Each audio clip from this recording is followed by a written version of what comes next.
Their absolute energy shields met a human cargo hauler. Their absolute energy shields were hailed as the pinnacle of galactic engineering, capable of absorbing the wrath of dying stars without a single flicker of strain. Then a human cargo hauler dropped out of faster-than-light transit, and the proud Imperial fleet discovered that humanity's brand of primitiveness was just a 5-kilometer rod of solid tungsten flying at 90% of the speed of light. The flagship of the Third Imperial Armada hung in the void like a jewel of dark glass and silver filigree. Commander Varus stood upon the central dais of the bridge, his multifaceted eyes reflecting the sprawling, pristine holograms of his invincible armada. For 3,000 years, the Empire had ruled this spiral arm through the absolute security of its defensive matrix. Energy was everything. Shields were absolute. Every rival civilization had tried to crack the barrier with lasers, plasma beams, and antimatter torpedoes. Every single one had shattered against the shimmering azure wall of the Imperial grid. The universe knew a simple, unbreakable truth. If you could not generate a field capable of withstanding a stellar core, you were dust. Then came the anomaly on the outer rim. The long-range sensors had picked up a sublight signature sliding out of slipspace 3 light-hours away. It was not a dreadnought. It was not a warship bristling with heavy lance batteries or kinetic rail spikes. It was registered in the automated navigation logs as a standard, heavy-duty cargo hauler. Varus had laughed, a dry, clicking sound of absolute amusement. He had ordered the Vanguard cruiser squadron to intercept, expecting to seize a lost freighter or capture a primitive crew wandering into sacred space. Instead, the cargo hauler did not slow down. It did not answer the hails. It did not deploy diplomatic buoys or surrender vectors. It simply detached its primary propulsion block from the cargo frame, leaving the bulk of its storage modules behind, and ignited a modified commercial fusion engine to maximum continuous burn. It was a 5-kilometer rod of unalloyed tungsten. Nothing more, no crew quarters, no decorative hull plating, no shields of its own. Just a massive, dense javelin of heavy metal pushed by a brute force reactor core, hurtling through the vacuum on a trajectory calculated by a cold, uncaring algorithm. On the bridge of the flagship, the tactical sensor began to shriek. The warning tones were not the polite chimes of a routine intercept. They were the frantic, blaring sirens of a system-wide catastrophic failure. "Captain," the sensor officer cried out, his lower mandibles trembling in sudden, unadulterated terror. "The object's velocity is crossing 0.9 c. It is accelerating." Varus stepped forward, his pride flaring like a sudden flame. "Raise the absolute shields to maximum output. Direct all auxiliary power from the life support rings to the barrier generators. Let the primitive crash its little rock against the wall of the Empire and turn to ash." The shield operator complied, his trembling digits flying across the glass interface. The azure glow around the Armada flared into a blinding, solid sheet of blue light. It was a field designed to redistribute the thermal and kinetic output of a supernova across a hyperspatial dissipation grid. It was perfection. It was invincible. The tungsten rod hit the shield at 2,700 kilometers per second. There was no sound, for space is a vacuum. But there was a flash that briefly rivaled the local star, painting the obsidian hulls of the Imperial fleet in stark, searing white. The absolute shield did not strain. It did not absorb. It evaporated. The kinetic energy stored within the mass of that moving rod was so immense, so violently concentrated, that the moment the tip touched the boundary, the quantum matrix of the field generator could not process the load. The shield didn't fail through depletion. It failed through sheer arithmetic. The numbers simply broke. The front end of the tungsten rod compressed instantly into a state of incandescent plasma under the unimaginable shock of impact, but the sheer momentum of the 5-kilometer mass didn't care. It punched through the azure barrier as if it were nothing more than a dense fog. It struck the lead dreadnought dead center. The 12,000-year-old armor of the Imperial warship offered about as much resistance as wet paper. The rod passed through the command bridge, through the reactor core, and out the ventral keel in less than a millisecond. The dreadnought did not explode in a slow, dramatic fireball. It simply ceased to exist as a unified structure. The kinetic shockwave tore the vessel into trillions of glowing, atomized particles, expanding outward in a hypersonic sphere of death. Before Commander Varus could draw his next breath, the expanding cone of destruction reached the flagship. The last thing he saw in his long, arrogant life was not an army of conquerors, nor a fleet of glittering starships. It was a simple, stupid chunk of metal, proving once and for all that, when you spend 12 millennia perfecting invisible walls, you completely forget what happens when someone decides to throw a mountain really, really fast. The silence that followed the annihilation of the Third Imperial Armada was heavier than any gravity well. Across the sector, automated listening posts picked up the telemetry, transmitting the 3-second engagement to the Imperial High Council on the capital world. The Lords of the Galaxy watched the replay over and over again, their absolute shields failing in milliseconds against a dead piece of stone pushed by a commercial engine.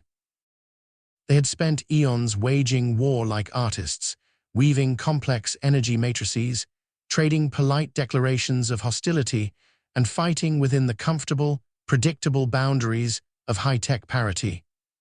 They had forgotten the most fundamental law of the physical universe. Mass times velocity equals reality. The humans did not send a follow-up fleet. They did not broadcast demands for surrender, nor did they demand tribute or territory. They simply sent a short, encrypted data burst to the Imperial Senate archive. It was a manual on basic physics. Attached to the file was a single, curt message from an outer rim human logistics coordinator. If you build a wall thick enough to stop a god, don't be surprised when someone brings a really big rock. Clean up your trash out of our shipping lanes, or we will send another cargo hauler. The panic that gripped the Imperial capital was not the dignified fear of a defeated military power. It was the frantic, scrambling terror of children who had just realized that the rules of the playground had been permanently rewritten. Emergency sessions were called in the grand amphitheater of the core worlds. Senators, who had never touched a tool in their lives, stood before holographic projections of the tungsten rod's trajectory, arguing over how to upgrade shield generators that had remained unchanged for millennia. They poured trillions of credits into new energy projects. They tried to build quantum-phased deflection grids. They tried to invent spatial distortion fields that could bend the path of incoming objects before they entered normal space. They were trying to buy back their sense of superiority with money and technology. They still didn't understand. The danger of humanity was never their tech tree. It was their terrifying, pragmatic simplicity. While the Empire spent centuries debating the philosophical purity of energy manipulation, humans had spent their history falling off cliffs, dodging falling boulders, and learning how to use gravity as a weapon. To a human, a warship with 12,000-year-old shields is not an invincible god of the void. It is just a target that hasn't been moved out of the way yet. Out on the frontier, where the stars burn cold and the trade lanes stretch across the dark emptiness between spiral arms, the human cargo haulers continued their runs. They didn't paint their hulls with the heraldry of an empire. They didn't fly formation or demand the right of way. They flew simple, functional hulls, pushing heavy loads of minerals, water, and industrial machinery from one system to the next. And strapped to the belly of every single transport, just in case an Imperial patrol decided to ask questions about sovereignty or tolls, was a 5-kilometer rod of solid tungsten. It was not a weapon of war. It was a cargo anchor. It was a counterweight for heavy planetary descent maneuvers. At least, that was what they told the customs inspectors. If you are currently sitting behind a wall of your own making, feeling safe because your shields have held against every enemy you have ever known, take a moment to look at the stars. Look at the simple, quiet objects drifting through the dark. Stop relying on absolute defenses to keep you safe from the consequences of your own arrogance. Stop believing that antiquity equals invulnerability. Because somewhere out there, a human is calculating a vector, lighting off a fusion torch, and not caring at all about your shields. The universe does not reward the prettiest wall. It rewards the one who hits the hardest. Take a deep breath. Check your trajectory. And make sure you are never standing in the path of a rock that doesn't care who you are. The shockwave of the Third Imperial Armada is total defeat rippled through the galactic Senate like a cold vacuum leak. For 3 standard centuries, the central worlds had rested easy beneath the shimmering, cobalt glow of the absolute defense matrix. They had believed their universe was finite, ordered, and governed by the elegant physics of energy manipulation. They had forgotten that the universe is also made of matter. And matter, when accelerated to near light speed by creatures who grew up on the wrong side of an impact crater, does not care about your philosophy. High Chancellor Vihal stood before the Grand Council chamber, his multi-jointed hands gripping the podium until the chitin cracked. The holographic displays above him showed the telemetry of the engagement played on an endless, looping nightmare. A dot of light, a sudden, violent flare, then nothing. The lead dreadnought had not been disabled. It had been unmade. We must retrofit every hull in the fleet with quantum phase shifters, Vihal commanded, his voice echoing off the vaulted gold ceilings. We must triple the output of the hyperspatial dissipation grids. We must ensure that no primitive rock can ever touch our borders again. An old military advisor, a veteran of 1,000 bloodless border disputes, slowly raised a lower mandible. His eyes were dull with the heavy realization of a man who understood math better than politics. Chancellor, the advisor said softly, his voice cutting through the panic of the assembly, we cannot retrofit what we do not understand. The humans did not use an exotic weapon. They used a mining anchor. They used a ballast weight. They looked at our 12,000-year-old defense grid and realized they could bypass it entirely by applying the most basic equation of mass and acceleration. If we build a thicker shield, they will simply use a heavier rock. A suffocating silence fell over the chamber. The senators looked at one another, the terrible truth dawning upon them. They had spent millennia perfecting the art of the wall, only to discover that humanity had mastered the art of the sledgehammer. While the imperial capital choked on its own terror, out on the silent, frigid frontier, the human logistics fleet kept moving. They did not establish forward operating bases. They did not plant flags or demand surrender documents. They flew their heavy, utilitarian haulers along the established trade corridors, their massive fusion torches burning a steady, pale blue against the black.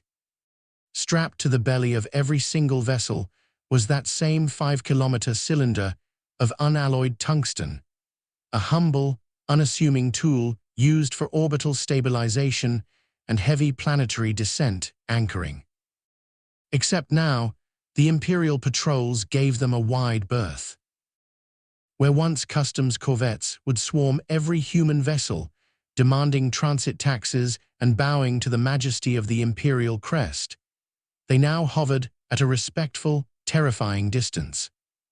They watched the human haulers drift past, carrying ordinary cargo like water ice, agricultural machinery, and raw silicon, knowing that attached to the bottom of each rust-streaked hull was enough kinetic energy to turn an entire fleet into a cloud of glowing atomic dust. Captain Miller of the human logistics vessel Iron Anchor sat in his pilot's chair, sipping a cup of lukewarm, synthetic coffee.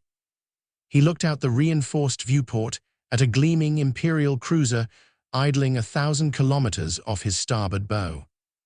The cruiser looked like a cathedral of silver glass and impossible energy loops, expensive, delicate, and profoundly nervous. The comms console chirped. A hesitant, highly compressed audio signal filtered through the bridge speakers. It was the Imperial Patrol commander, his voice tight with forced formality. Human freighter Iron Anchor, this is Imperial Patrol vessel Sovereign Grace. You are cleared through the sector. Please maintain your current vector and velocity. Have a pleasant transit. Miller took a slow sip of his coffee. He didn't bother standing up. He didn't dress in a crisp, braided uniform of an interstellar navy. He wore a faded, oil-stained jumpsuit with his sleeves rolled up to his elbows. "Copy that, Sovereign Grace," Miller replied, his voice flat and conversational. "We are maintaining vector, just hauling some agricultural valves to the outer rim. Keep the lane clear and we won't have any problems." "End transmission." Miller killed the mic, reached over, and adjusted the autopilot dial. He glanced down at the secondary console, where the telemetry for the tungsten ballast rod blinked a steady, reassuring green. It wasn't armed. It wasn't hooked up to a targeting computer. It was just a big, heavy stick of metal doing what big, heavy sticks of metal do best. Sitting there, minding its own business, and reminding everyone in the neighborhood that physics is an unforgiving master. He leaned back in his chair and watched the stars wheel by. The galaxy had spent a long time believing that power belonged to the ones who could weave the most complex energy fields, sing the prettiest diplomatic songs, and build the highest walls. But the universe doesn't care about your songs. It cares about mass. It cares about velocity. It cares about the quiet, unyielding reality of things that move forward because there is work to be done. If you find yourself surrounded by obstacles that seem insurmountable, if you are looking at systems and structures that feel too big, too old, or too powerful to change, stop looking at the walls. Stop trying to play a game where the rules were written by people who want you to stay small. Look at what you have in your hands. Look at the tools you use to survive every single day. You don't need an invincible shield to make your mark on the world. You just need to know how to move forward with absolute clarity, absolute focus, and the kind of heavy, unstoppable momentum that turns every barrier into dust. The Imperial fleet is gone, scattered into the void as a reminder of what happens when you mistake antiquity for invulnerability. The trade lanes are open. The work is waiting. Take a deep breath. Check your trajectory. And make sure you are the one holding the hammer. The Imperial patrol vessel shrank into a distant gleam of silver against the black, swallowed by the immense, indifferent quiet of the void. Captain Miller did not watch it fade. He turned his attention back to the primary navigation display, where a long, thin red line traced the vector toward the next drop zone on the outer rim. There was no celebration on the bridge of the Iron Anchor. There were no cheers, no toasts, and no speeches about human supremacy. To the crew, this wasn't a military victory, it was a delivery schedule. The universe was vast, the transit lanes were long, and the agricultural valves in the cargo bay were desperately needed by a colony that had been cut off by decades of imperial tariffs. Out here, far from the gilded chambers of the Senate, survival wasn't a matter of political philosophy or energy matrices. It was a matter of logistics. Across the spiral arm, however, the political landscape was tearing itself apart at the seams. In the high halls of the capital, the illusion of absolute security had shattered completely. The traditional aristocratic houses were openly braying for blood, demanding a retaliatory strike that would wipe the human colonies from the map. They gathered in vaulted amphitheaters of marble and gold, shouting about honor, divine right, and the ancient majesty of the empire. They wanted to mobilize a new armada, twice the size of the last, to prove that the imperial spirit could not be broken by a piece of falling rock. But the generals and the logistical officers, the ones who actually looked at the numbers, knew the terrifying truth. Commander Vihal, now stripped of his command and relegated to a dusty advisory desk in the lower administrative rings, stared at a comparative analysis report on his glowing datapad. The numbers didn't care about honor. The analysis was brutally simple. To build a single Imperial dreadnought required 3 decades of specialized orbital mining, millions of tons of rare earth polymers, and an energy grid the size of a small moon. It was an art form of exquisite, fragile complexity. To build a human cargo hauler required a standard industrial yard, basic carbon steel alloys, and a commercial fusion torch. And to turn that hauler into a weapon of extinction required nothing more than a 5-kilometer cylinder of unalloyed tungsten, a gravity assist, and a basic understanding of orbital mechanics. The Empire was spending trillions of credits to build glass cathedrals, while humanity was throwing hammers. You cannot wage a war of attrition against an enemy whose primary weapon costs less than a single Imperial officer's dress uniform, Vihal whispered to the empty room, his multifaceted eyes dull with a profound, crushing realization. We are fighting a civilization that treats physics like a toolbox. The realization spread through the military ranks like a slow poison. Within a standard month, 3 Outer Rim prefectures officially declared their neutrality, severing ties with the capital and opening direct trade channels with the human frontier. They didn't sign grand treaties. They didn't pledge allegiance to a new flag. They simply realized that if you want to survive in a universe governed by mass and velocity, it is much better to be trading with the people holding the hammers than standing in front of them. Back on the Iron Anchor, Miller received the updated navigation manifests over a secure, encrypted relay. The route had expanded. The outer colonies were calling for more supplies, more industrial machinery, and more of the quiet, stable commerce that the Empire had choked off for generations. He stood up from his pilot's chair, stretched his stiff joints, and walked down the central gantry toward the galley for a fresh cup of coffee. As he passed the primary observation port, he looked out at the silent expanse of space. The stars were cold, distant, and infinite. They didn't care about empires. They didn't care about absolute shields or ancient bloodlines. They only cared about the steady, grinding mechanics of time, mass, and motion. If you are currently waiting for permission to change your life, if you are looking at massive, entrenched obstacles, and wondering how you could ever possibly overcome systems that have been in place for thousands of years, stop waiting.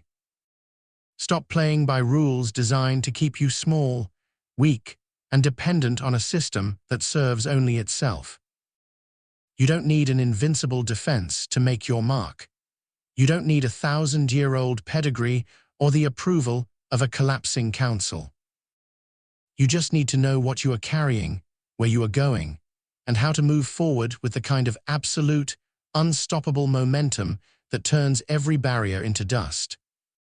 The old world is breaking, the walls are falling, the shields are turning to ash. The lanes are open. Take a deep breath. Check your trajectory. And get back to work. The galley of the Iron Anchor smelled faintly of recycled air, ozone, and the distinct, burnt sugar tang of synthetic coffee. Miller poured himself a fresh mug, leaning back against the metal counter as the low, rhythmic thrum of the sublight drive vibrated through the deck plates. Through the small, reinforced porthole of the mess hall, the nebula on the port side glowed like a bruised violet eye against the black. The comms unit on the bulkhead chimed, a soft, double-tone beep that indicated an incoming message on the secure long-range channel. Miller didn't rush. He took a slow sip of his coffee, watching the coffee ring swirl against the rim of the cup before walking back to the small console. He tapped the activation rune. The screen flickered to life, displaying the call sign of a sister ship operating 3 sectors over, the heavy freighter Rust Belt Prospect. But it wasn't the captain's face that appeared on the display. It was a live telemetry feed from the outer perimeter of the former Imperial core worlds. Miller set his mug down. The feed showed a vast, glittering expanse of space that had once been the primary staging ground for the Imperial Navy. Thousands of square kilometers of orbital shipyards, defense platforms, and docking spires hung motionless in the void. Only they weren't glittering anymore. They were dark. The great cobalt blue energy shields, the legendary absolute defense grids that had cowed half the spiral arm for 12 millennia, were entirely absent. In their place hung twisted ribbons of molten glass and shattered framework. A dozen high-tier Imperial dreadnoughts, vessels that had cost centuries of labor and trillions of credits to construct, drifted like dead carcasses in a slow, irreversible decay orbit toward the local gas giant. There had been no second battle. There had been no grand fleet engagement, no tactical maneuvering, and no exchange of plasma lances. The Imperial Senate had collapsed under the weight of its own economic paralysis. When the outer prefectures severed trade and the inner worlds realized that their multi-trillion credit defense grid could be vaporized by a 5-kilometer mining anchor pushed by a commercial fusion engine, the entire political structure simply imploded from the inside out. The aristocracy had panicked. They had tried to flee, commandeering every luxury cruiser and diplomatic yacht in the capital, only to find that the hyperlanes were now choked with ordinary cargo haulers carrying grain, water, and industrial tools. The empire hadn't fallen because it was conquered. It had fallen because it had become entirely irrelevant. A text log scrolled across the bottom of Miller's screen, sent by the logistics coordinator at sector headquarters. Core worlds are requesting emergency relief supplies. Atmospheric scrubbers, hydroponic units, and basic structural steel. They have plenty of gold, silk, and ancient artifacts, but none of those keep you alive when the life support grid fails. Route assignment updated. You are clear to drop cargo at Station 9. Miller stared at the text for a long moment. He didn't smile. He didn't throw his hands up in triumph or shout a victory chant. He simply reached out, tapped the confirmation key, and updated his navigation log. Gold and silk, artifacts and ancient pedigrees, 12,000 years of philosophical debate on the nature of absolute power, all reduced to a desperate plea for atmospheric scrubbers and steel beams. He finished his coffee, rinsed the cup in the sonic sink, and walked back up the gantry toward the bridge. The co-pilot, a young kid named Jax who was fresh out of the Outer Rim Academy, looked up from his sensor console as Miller slid back into the pilot's seat. Jax's eyes were wide, staring at the live feed of the fallen Imperial capital playing on the secondary monitor. Did we do that, Captain?" Jax asked, his voice barely above a whisper. "Did the human fleet break all of that?" Miller reached out and toggled the master throttle lever half a notch forward, feeling the responsive, solid roar of the fusion engine settle into the bone of the ship. "We didn't break anything, Jax," Miller said quietly, his eyes fixed on the long, clear path of the trade lane opening up before them. "We just stopped walking around their walls. When you stop respecting a wall, people inside eventually realize it was never holding up the roof. It was only ever keeping them in the dark. Jax swallowed hard, looking down at his controls, then back out the massive forward viewport. The stars ahead were bright, sharp, and entirely unobstructed. For the first time in centuries, the space between the systems was open. No tolls, no patrols demanding tribute. No invisible barriers telling people where they couldn't go. Just space, just work, just the long, honest road between the stars. Set the autopilot for Station 9, Miller instructed, his hand resting comfortably on the manual override toggle. Let's go drop off those scrubbers. The people down there have a lot of building to do, and they're going to need all the help they can get. Yes, sir, Jax replied, a sudden, steady confidence locking into his voice as his fingers danced across the glass. Autopilot locked, vector clear. The iron anchor surged forward, its massive hull gliding effortlessly through the dark, pulling its heavy cargo and its unassuming, terrifying ballast weight toward the next horizon. The galaxy was vast, complicated, and full of people trying to figure out how to live without their walls. But out on the frontier, the rules remained simple, beautiful, and absolute. If you want a future, you don't build a shield. You pick up a tool. You check your vector. And you get to work. Don't forget to like, comment, and subscribe for more incredible stories. Hit the bell icon to stay updated on our latest uploads.